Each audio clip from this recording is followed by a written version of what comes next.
ẹ̀yin àgbà tẹ́ ń bẹ ńlé òwe Yorùbá kan ló pé bí olóko ńlá bá ń dóni gbẹ̀ngbẹ̀ là á gbìn bí olóko ńlá bó bá ń dóni gbẹ̀ngbẹ̀ là á gbìn.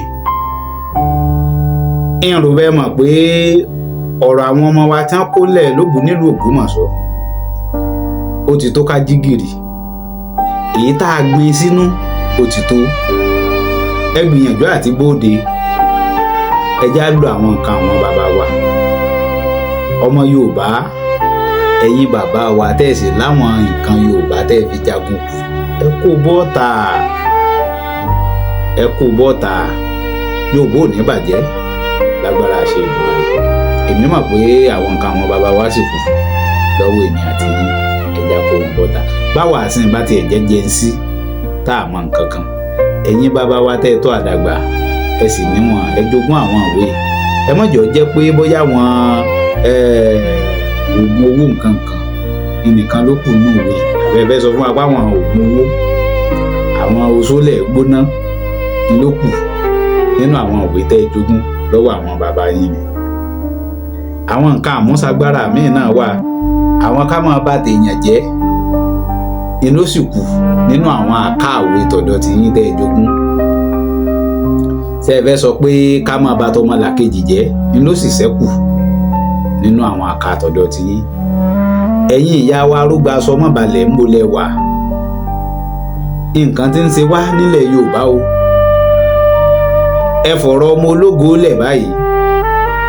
ẹ wá jà fún ìlú àwọn bàbá wa ìlú tẹ́ ẹ wà tẹ́ ẹ ti ń sọlá tẹ́ ẹ ti ń fẹ̀ tẹ́ ẹ ti ń rìnà ra àwọn ọmọ ológo tẹ́ ẹ ti ń dá wọn dúró tẹ́ ẹ ti ń pààrọ̀ ògo kan sí kan ẹ fi yún lẹ̀ náà ẹ wá jà báyìí kẹ́ ẹ wá gbà wá kúrò lọ́wọ́ àwọn ọ̀tá kálíbà àmọ́ rí mú mi kí tonílé àtàlejò bá lè fẹ̀dọ̀ lórí òróǹro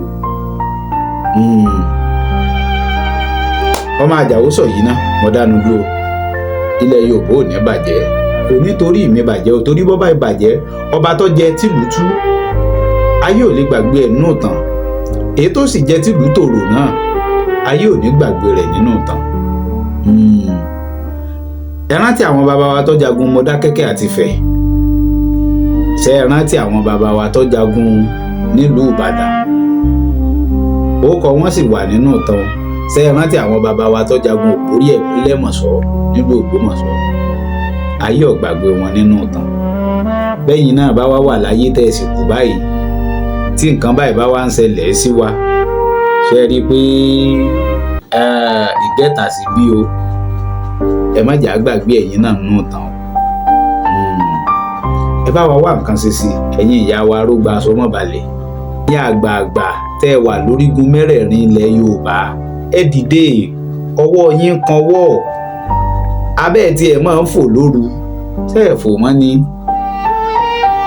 ẹbẹ́ ẹ ló ojú tó lé ojú tó ko ni yín lójú yín ọ̀wá tó lé sí òtó ko mọ́ ni yín tó yín sẹ́ o ọ̀rọ̀ yìí sọ̀rọ̀ àbùkù àmọ́ mo fẹ́ kí ká jí gìrì nílẹ̀ bàbá wa ni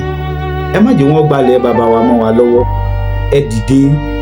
ìjọba ò ní nǹkan kan tí ó ṣe bí wọn ó ti máa wò wá nù ẹ gbìyànjú láti ṣe kásá ipá wa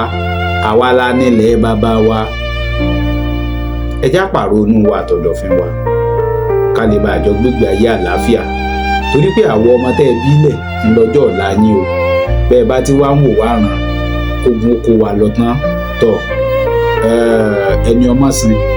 ilẹ̀ kó bímọ àdàmàdì òwe làwọn tí wọn máa ń sọ pé ẹni tí ò bímọ náà ọmọ ni ó sìn sọmọ rẹ̀ òkú rẹ̀ ọkọ̀ọ̀kọ̀ rárí kó tó di pé wọ́n padà ní ẹja filẹ̀ kó láṣìírí o ó ti rínú ọjà rẹ̀ bó bá kọ wájú sí yín ẹ̀ta bó bá kọ̀ yín sí yín kẹ̀bà lọ́fà bó bá kọ̀ yín nìkan ẹja tẹ́rọ ara wa pa o kò jù bẹ́ẹ̀ lọ ire o.